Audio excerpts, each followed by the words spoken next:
It's the end of the month, and that means it's time for the rundown.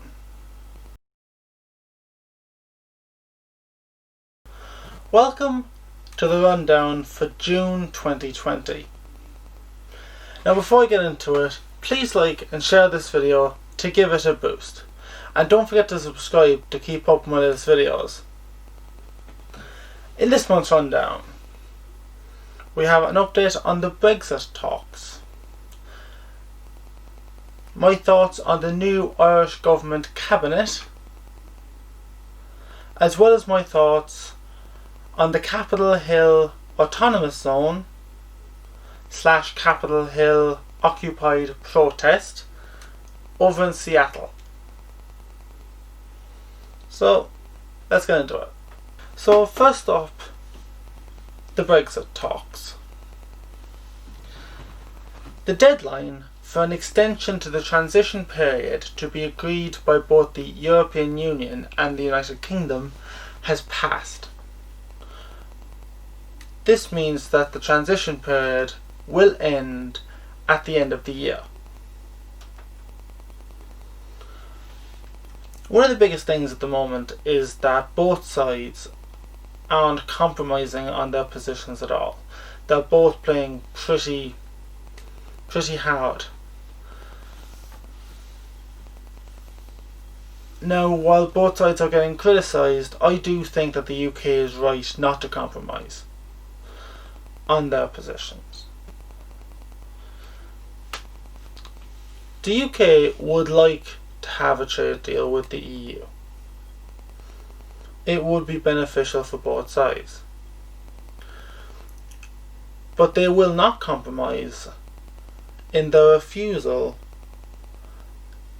with some of the EU demands. For example, the continuation of access to UK fishing waters, as well as the equal playing field policies that the EU want to put on the UK to prevent the UK from being a competitor.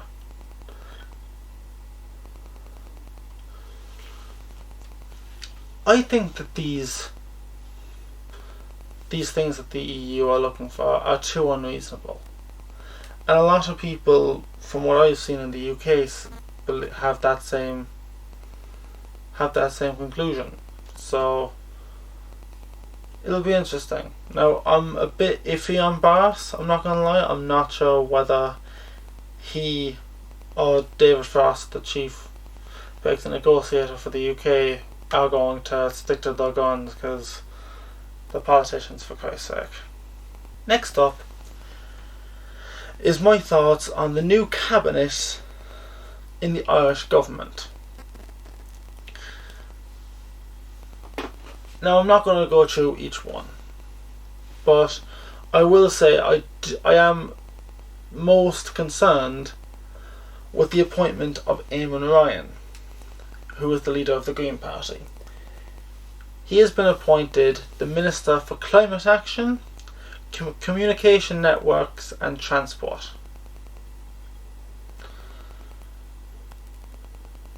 Now, environmentalism and cars don't really mix, if you know what I mean. So, now of course, this is a guy, Eamon Ryan, who drives a 4x4. It's typical environmentalists. They're always hypocrites, really, aren't they? I do suspect that a carbon tax will be introduced, which will nail Irish motorists, which does have me concerned, considering the fact that I'm currently learning to drive.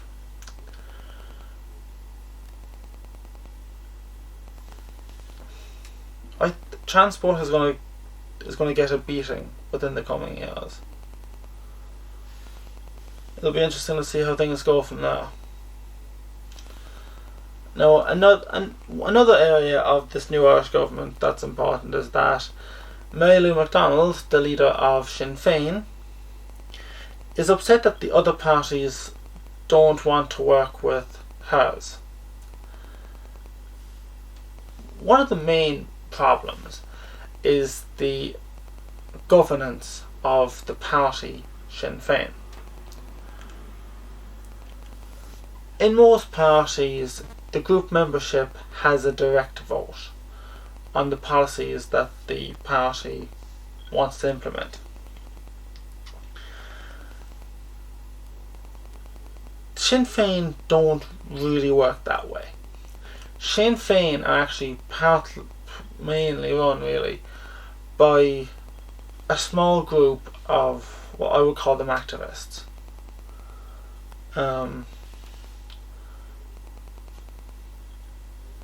Are they trustworthy? I don't think so. And the biggest problem is they're not accountable to anyone. So Sinn Féin are not a democratically run party,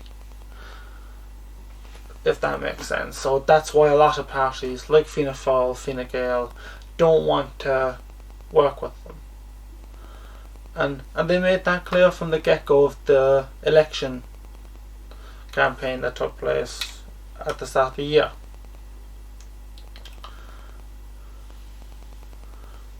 There are also concerns with the lack of representation in the west of Ireland. I'm not going to lie, I do understand these concerns, but to be honest though, it's hard to know whether those concerns are justified.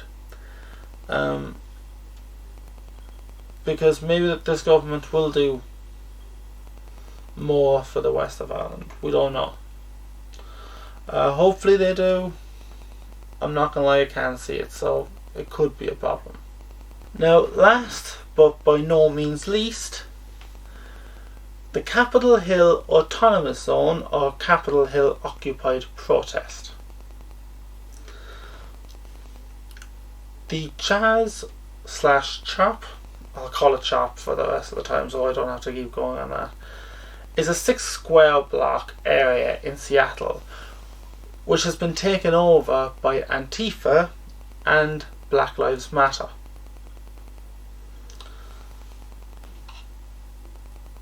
I'm going to be quite blunt with this. The CHOP was an experiment. An experiment in the utopia that the far left believes they're fighting for.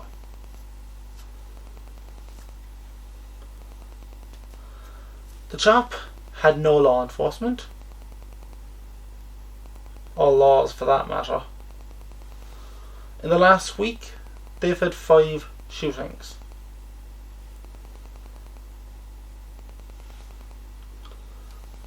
And ambulances, firefighters will not enter as they know they will not be protected.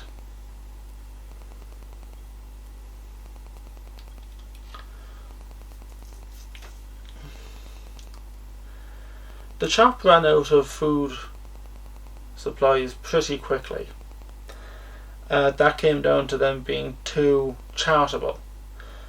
Basically, they allowed the homeless to come in and take their share of food. What they weren't expecting is that the homeless took all their food and they ended up with none. So that they were asking for more food, and to be honest, they were asking for all kinds of supplies. And to be honest, they struggled to get them.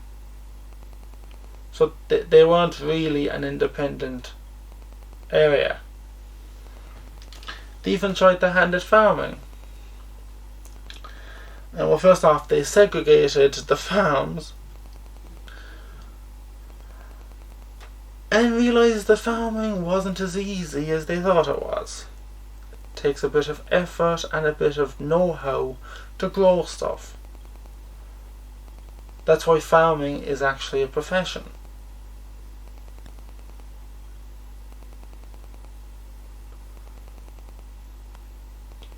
The CHOP was an experiment of communism.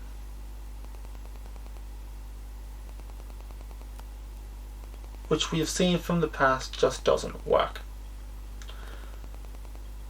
Now people will say that they were responding to a problem. They were responding to a situation of being targeted by police. Chaos and anarchy are never the answer. Never. And the chop has proven that. So what do you guys think? Share your thoughts in the comment section down below. I'd love to hear them. If you like this video, hit that thumbs up button and don't forget to subscribe to keep up with my latest videos.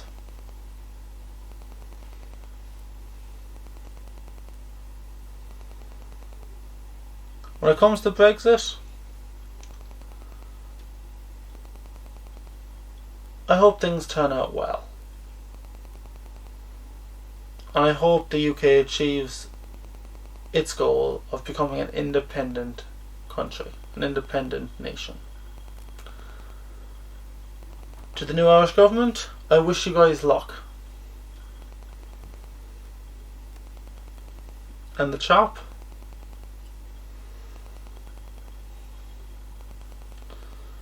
was a reality check for those who think life is easy.